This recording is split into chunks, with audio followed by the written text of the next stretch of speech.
Okay, so the first few one Rupert are all for you. Oh, So yeah, so countries like Vietnam and China will also import in order to process and then re-export to the EU and the UK. So do you foresee that AHAC exporters will be asked for EUDR data for export that are not directly export to the EU? yes, of course. I mean, that's a big issue for anybody selling into the global market, anybody selling into Southeast Asia, China, Vietnam. Mm. Yes, some of that will be destined for the EU, and obviously those manufacturers in those countries are already looking at ways to adapt their procurement strategies in order to ensure compliance to EUDR. So yeah, that is the purpose of the chain of custody system that we are working on. That will, in time, allow anybody manufacturing products out of American hardwood in any country to convey the deforestation-free claims through the international supply chain. So yes, we do expect that, and we are looking to develop a solution for that. Excellent.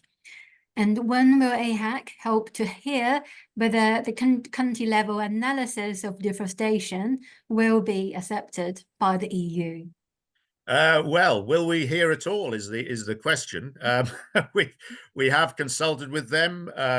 We The information we got back when we consulted with them earlier in the year, before actually all this political discussion around EUDR became public. Obviously the feedback we got then was that they liked the system they were developing. In fact, they said, yes, that's almost the perfect system, but we can't accept county level polygons. The way that we have to do it, they were very insistent and not flexible at all on this. You have to deliver against the in excess procedure, irrespective of the level of risk, irrespective of all the issues we raised with regard to liabilities. So yeah, I would say at the moment, the feedback we've got from the European Commission has been inflexible. We got the opposite response from the Italian regulators. We spoke directly to them, and they thought it was a brilliant idea, to be honest. They thought, oh, this might actually solve quite a significant problem they have, both with their external trade and also internally, because there are 16 million small forest operators inside the EU itself, and Italian furniture manufacturers are mixing wood from all over the EU and from external sources. There's a concern, how are they going to provide geolocation data with their exports in line with the EUDR? And ultimately, some forms of jurisdictional assurances will be necessary, I think, when you're dealing with lower risk countries. Indeed. And what about your thought, Rupert, on the impact of trade, considering that most lower grade material goes to the Far East, such as China, India, for manufacturing into furniture, for example, which are then re-exported to the EU? Uh, well, what will be the impact of the legislation? Well, I think, I mean, if it becomes very, if they stick to their guns and they are very inflexible with regard to the sort of things that, you know, the issues that have been raised, obviously I think we're going to see quite a lot of segregation of supply chains with wood destined for the EU being separated out from elsewhere. I think we might see the EU being excluded in terms of engagement with the wider industry outside the EU. I think, I mean, there's a question as to whether the EU will have greater influence through this legislation or reduced influence, because ultimately it might lead to disengagement. And I think we had a conversation earlier today about some of the contractual terms that are being imposed on exporters into the EU, which seemed extraordinarily difficult for any company to sign if they are going to be under under an obligation to pay any fines from the EU legislation, from the EUDR that is imposed on an importer. The exporter will have to pay those fines, and we know for a fact those fines could be enormous. I think in terms of actually, will will a lot of exporters into the EU be tempted to sign those contracts? I know our own members, we are having to advise them to be very, very cautious of signing any contracts that place them under an obligation to pay fines that are implemented under EUDR, because the terms of the EUDR are extraordinarily difficult to meet even in a country where the risks of deforestation are very low. The actual terms are very difficult to meet, and there could be. We see real potential for rather arbitrary use of this legislation in order to penalize traders rather than actually to identify specific bad cases of deforestation. Thank you, Rupert, for your insight. Let's continue. We got Maggie here and hopefully Sylvia. A few more one regarding to GPS data and DDS. So we've heard that you can hide in the EU IT system the GPS coordinate to the downstream suppliers. But if that is the case, how can they then ensure that the timber is indeed deforestation free? Maggie? I take that one. So each company in the EU supply chain does have the responsibility to verify that their products are deforestation free. So if you can't access that information directly from the IT system, then you'd need to access it directly from the supplier themselves.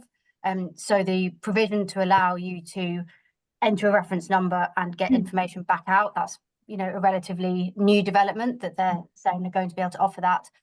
So regardless of that, there will probably need to be some business-to-business data transfer of the geolocation data. But as far as I'm aware, there isn't a kind of data sharing protocol yet that will facilitate that. So it'll be down to individual businesses to negotiate how to do that with their suppliers. But the geolocation data will be needed by each company who has those due diligence obligations. Yes, and I guess that also answered the next question. Even though the country risk level could be low, such as North America and Germany, and those companies there may not be able to provide any form of GPS coordinate, I guess they will not be able to continue to supply to the EU, isn't it, under the EUDR without those GPS coordinate? Maggie, yes, I don't think that there is any provision at the moment. The letter of the law is very clear that the geolocation coordinates are needed regardless of where it's coming from. So I don't see that changing. Sylvie, you've had much closer conversations on the political side. What's your take? Yeah, absolutely. It's a mandatory requirement under the regulation. So you need to upload the geolocalization information. Otherwise, you cannot sell on the EU market. And the only way to remove this request, but it will never happen, it will be a recast. But only the European Commission can actually make the request for a recast. And even at the very beginning, when Timmermans was explaining the EUDR at the European Parliament, the geolocalization was really the pillar of this regulation. So I cannot imagine any form, not even for the member states, to overcome this this problem. Can I ask you, Sylvia, bearing in mind that this law also applies to exports, and bearing in mind that, the EU wood products industry has had to rely on mass balance approaches for many years for demonstrating the sustainable origin of products, how will the EU, for example, the paper industry, which the paper industry exports about $3 billion worth of products to the US alone every year, how will they provide geolocation coordinates in line with the EUDR for all those paper products exported? They are going to rely on the information from the forest owner, and then they will report the geolocalization information in excess.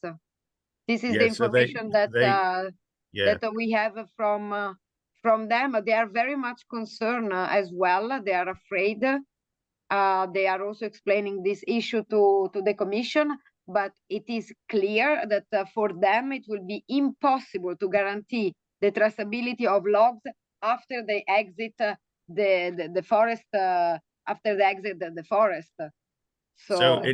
So in the case of the US, for example, if you want to export paper products to the US, you will have to comply with the EUDR. And if you don't comply with that, you will be subject to Lacey Act measures. So this is the sort of thing that's going to start happening. If the EU starts imposing controls on imports from countries like the United States, there will be a backlash in terms of restrictions on exports from the EU to major markets. Like the US does account for about $9 billion worth of wood products exports every year. So if there's a restriction on North American exports into the EU, there will be an inevitable backlash in terms of controls being imposed on EU imports into the United States. But according to our understanding, it's already the case. We will have to do true due diligence. If I'm a sawmill who export to US, I have to do the EUDR, but then who buys my wood in the US has to also comply with the Lacey Act, because in the past we were really asking the Commission to coordinate with the UK, but also with the US in order to make the system dual. I mean, mutual recognition of the system. Have a mutual recognition of the system. No, well, I'm just suggesting, I'm just pointing this out because you say there's no way the EU can change, but if the EU is finding that it's actually having a huge impact on its exports, the political leverage there might be greater. Yes, that's what we hope. We really hope that a country like US or Canada or China will really start to get loud and say, you are actually imposing us a law. This is not just a EU law, it's a law that is going to change trade and it will have an impact. Yes. But there are ways around it. You know, if you do allow jurisdictional approaches like the one I've just described, that could, that would facilitate mutual trade. If we have a system which is sensible with regard to geolocations and isn't requiring individual plots of land with every single product, which actually it's inconceivable to deliver that on the scale required, particularly in the timescales they're talking about. It just seems this sort of discussion hasn't really happened yet, and it needs to happen. I'm sure a lot of discussions will need to happen in the next few months or so. Let's just keep moving on. I'm conscious that we are quite late now. So one last question, allow me. So can we use the EU observatory at country level to evidence due diligence checks for zero deforestation? Maybe Sylvia, would you like to take this question? I believe so. It's not mandatory, but it's a tool that can be used. Maggie, do you confirm?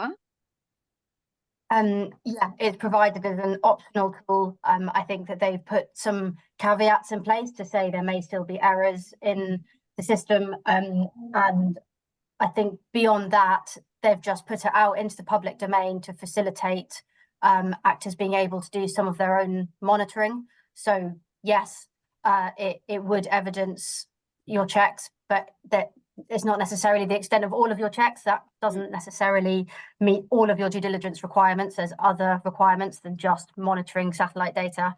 And so it's important to understand that will just be one rule in a broader due diligence toolkit that you use.